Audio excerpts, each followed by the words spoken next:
একটা বিশেষ সংবাদের কারণে আমরা আহলে সুন্নাতুল জামাতের মতাদর্শের কিছু বিশেষ ব্যক্তি যারা সবাই পরিচিত আপনারা দেখতে পাচ্ছেন, এখানে স্বনামধন্য ব্যক্তিরা উপস্থিত হয়েছে। মূলত আমরা কিছুদিন ধরে একটা সংবাদ আমরা পেয়েছি যে এখানে একটা কাল্পনিক মাজার স্থাপন করা হচ্ছে। আপনারা জানেন, মাজার শব্দটা সুন্নি জগতের মধ্যে অত্যন্ত শ্রদ্ধার একটা শব্দ, পরিচিত শব্দ, পবিত্রময় একটা শব্দ মাজার শব্দটা, যেটা শোনার সাথে সাথে প্রত্যেক সুন্নি মানুষের অন্তরে একটা ভক্তি শ্রদ্ধা আসে, আল্লাহর আউলিয়া ইকরামের প্রতি ভক্তি শ্রদ্ধা আসে। কারণ আউলিয়া ইকরাম হচ্ছে আল্লাহর যে নিদর্শন, তাদের মাধ্যমে আমরা আল্লাহকে তালাশ করি, আউলিয়া ইকরামের মাধ্যমে। সুতরাং আমরা এতদিন পর্যন্ত একটা জায়গায় আমরা বারবার সুন্নি জমাত জবাবদিহিতা করতে হচ্ছে যে মাজারের নামে যে ভণ্ডামিগুলো হচ্ছে, মাজার নাম দিয়ে আল্লাহর ওলি নাম দিয়ে যে ভণ্ডামিগুলো হচ্ছে, সেইখানে আমরা জবাবদিহি বারবার করতে হচ্ছে।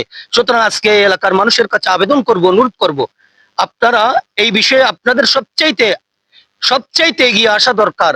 কারণ আপনারা আপনার সমাজ যদি অপসংস্কৃতি চলে, আপনার সমাজে যদি মাজারের নামে ভণ্ডামি চলে, সে দায় এবার সবচাইতে আগে আপনাদের উপর বর্তাবে।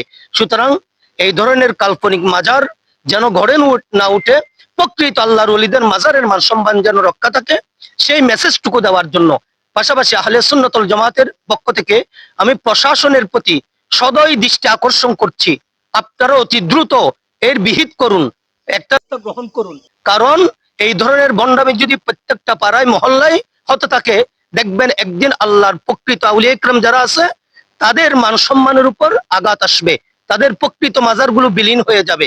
একটা ভণ্ড মাজারের নাম দিয়ে অন্য একটি প্রকৃত মাজার ভেঙে ফেলা হচ্ছে এখন বর্তমান। সুতরাং এই সুযোগটার যেন কোনো বাতিল শক্তি না পায়, আমরা সেই দিকে লক্ষ্য রেখে সবার প্রতি আবেদন জানাবো, আকুল আবেদন জানাবো। যারা কর্তৃপক্ষ এটা করছে, আমি প্রথমে তাদের কাছে আবেদন করব, আল্লাহর ওয়াস্তে আপনারা এগুলো পরিহার করুন। এই ধরনের কাল্পনিক মাজার স্বপ্নে দেখেছি, এটা দেখেছি, ওইটা দেখেছি, এইভাবে কাল্পনিক মাজার পরিহার করুন। পাশাপাশি সমাজের বিত্তবান যারা রয়েছেন, সমাজের সর্দার যারা নেতৃত্ব দিচ্ছেন, সবার কাছে রাজনৈতিক ব্যক্তি যারা রয়েছেন, সমাজকর্মী যারা রয়েছেন, সকলের কাছে অনুরোধ করছি আপনারা উদ্যোগ গ্রহণ করুন এই ধরনের এগুলো বন্ধ করার জন্য। আসসালামু আলাইকুম রহমতুল্লাহ।